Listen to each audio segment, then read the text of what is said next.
যে নদী নিজেকে সামলে নিতে পেরেছে তার বুকেই সভ্যতা তৈরি হয়েছে।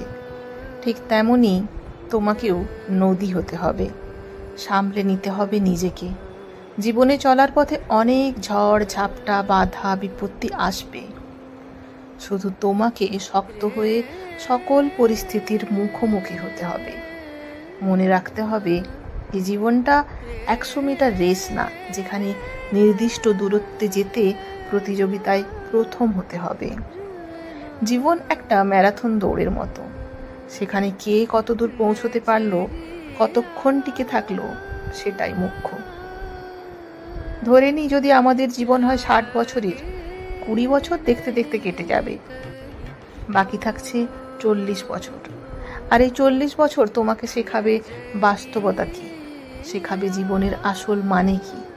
যত বড় হতে থাকবে বকাগুলো খোঁটা হয়ে দাঁড়াবে। প্রিয় মানুষের থেকে হৃদয় বিদারক কথা শোনার জন্য প্রস্তুত থাকতে হবে। বেকারত্বের সাদা কালো রং গায়ে মাখতে হবে। স্বপ্নগুলোকে নিজের হাতেই হত্যা করতে হবে। পরিবারের সুখের জন্য শরীরের ঘাম শরীরেই শুকিয়ে দিতে হবে। এমনকি চোখ দিয়ে জল গড়ালে ধুলোর দোহাই দিয়ে চোখের জল চোখেই মুছে নিতে হবে। আর এখান থেকেই তুমি শিখবে বাস্তবতা কি, শিখবে জীবনের আসল মানে। হ্যাঁ, তোমাকে নদী হতে হবে, সামলাতে হবে নিজেকেই।